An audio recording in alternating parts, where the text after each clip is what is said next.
जैसे ही गुजिया शब्द कानों में पड़ता है, मन अपने आप किसी त्योहार की तरफ भागने लगता है। गरम गरम गुजिया तैयार है। यही गुजिया है जो सिर्फ एक मिठाई नहीं बल्कि भारतीय जीवन शैली, परंपरा और सामूहिक खुशियों का स्वाद बन चुकी है। गुजिया मूल रूप से मैदे की पतली परत से बनी एक अर्धचंद्राकार मिठाई है जिसके भीतर मीठा भरावन होता है। पारंपरिक भरावन में खोया या मावा, सूजी, सूखा नारियल, काजू, बादाम, किशमिश और इलायची का प्रयोग किया जाता है। यह सुनने में साधारण लगता है, लेकिन इसके पीछे एक पूरा विज्ञान छिपा है। आटे में घी की मात्रा, उसे कितनी देर मसलना है, मावा कितनी आंच पर भूनना है और गुजिया को किस तापमान पर तलना है। इन सब का संतुलन बिगड़ा तो स्वाद भी बिगड़ जाता है। शायद यही वजह है कि गुजिया बनाना एक कला माना जाता है जिसे लोग अनुभव और परंपरा से सीखते आए हैं। इतिहास पर नजर डालें तो गुजिया जैसी मिठाइयों की जड़ें काफी पुरानी हैं। प्राचीन भारत में आटे की परत में मीठा या मसालेदार मिश्रण भरकर पकाने की परंपरा रही है। समय के साथ यह परंपरा अलग अलग क्षेत्रों में अलग अलग नाम और रूप लेती गई। कहीं इसे करंजी कहा गया, कहीं नेवरी, कहीं कजली। दिलचस्प बात यह है कि दुनिया के कई हिस्सों में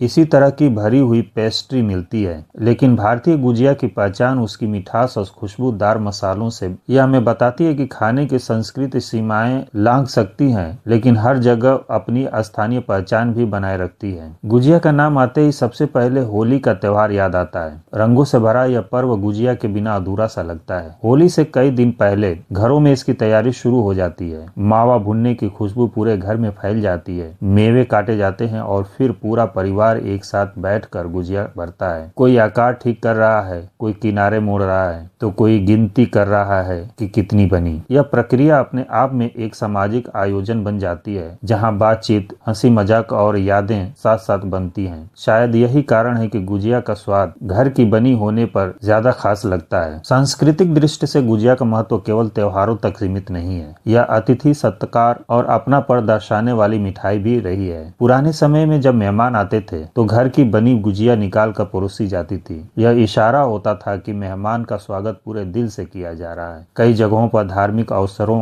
पूजा पाठ और पारिवारिक समारोहों में भी गुजिया बनाई जाती रही है। इस तरह यह मिठाई सामाजिक रिश्तों को मजबूत करने का माध्यम भी बनी। कुछ चौंकाने वाली बातें जानिए। क्या आपको पता है कि पहले के जमाने में गुजिया को लंबे समय तक सुरक्षित रखने के लिए उसमें नमी बहुत कम रखी जाती थी। इसी वजह से यह कई हफ्तों तक खराब नहीं होती थी। कुछ क्षेत्रों में गुजिया को तलने के बाद हल्की चाशनी में डुबोकर सुखाया जाता था ताकि ऊपर से एक परत बन जाए और मिठास ज्यादा समय तक बनी रहे। आज के पैकेजिंग और संरक्षण के तरीकों से पहले यह सब अनुभव और पारंपरिक ज्ञान से किया जाता था। स्वास्थ्य के नजरिए से देखें तो गुजिया को अक्सर भारी मिठाई कहा जाता है और इसमें सच्चाई भी है। घी, मावा और चीनी से भरपूर होने के कारण यह कैलोरी में अधिक होती है। लेकिन यह भी सच है कि त्योहारों के दौरान जब लोग ज्यादा सक्रिय रहते हैं, थोड़ी सी गुजिया तुरंत ऊर्जा देने का काम करती है। आज के समय में लोग इसे हल्के रूप भी बनाने लगे हैं, कम चीनी वाली बेक्ड गुजिया या फिर सूखे मेवों से भरपूर। इससे पता चलता है कि परंपरा समय के साथ बदल सकती है लेकिन पूरी तरह समाप्त नहीं होती। गुजिया ने आधुनिक दौर में कई रूप भी अपनाए हैं। चॉकलेट गुजिया, केसर पिस्ता गुजिया, यहाँ तक कि नमकीन भरावन वाली गुजिया भी मिलने लगी है। बाजार में पैकेट बंद गुजिया साल भर उपलब्ध रहती है, लेकिन इसके बावजूद त्योहार पर घर की बनी गुजिया का महत्व अलग ही रहता है। शायद इसीलिए कि उसमें सिर्फ सामग्री नहीं बल्कि बनाने वाले हाथों की मेहनत और भावनाएं भी मिली होती हैं। जरा सोचिए, आपके लिए गुजिया क्या मायने रखती है? क्या यह सिर्फ एक मिठाई है या फिर बचपन की कोई याद जब रंग खेलते खेलते हाथ में गुजिया पकड़ा दी जाती थी, या किसी दादी नानी के हाथ की बनी गुजिया जिसका स्वाद आज भी याद आता है? यही तो इसकी सबसे बड़ी खासियत है। गुजिया हर व्यक्ति के लिए अलग अनुभव और अलग कहानी लेकर आती है, लेकिन उसकी मिठास सबके दिलों को एक साथ जोड़ देती है। अंत में कहा जा सकता है कि गुजिया भारतीय भोजन परंपरा का वह मीठा प्रतीक है जो इतिहास, संस्कृति और आधुनिकता तीनों को साथ लेकर चलता है। यह हमें याद दिलाती है कि त्योहार सिर्फ कैलेंडर की तारीख नहीं होते बल्कि मिलकर कुछ बनाने, बांटने और साथ खुश होने के अवसर होते हैं। अगली बार जब आप गुजिया खाएं तो उसके स्वाद के साथ साथ उस परंपरा, उस मेहनत और उस अपनापन को भी महसूस कीजिए जिसने इसे पीढ़ियों से हमारी थाली तक पहुंचाया है।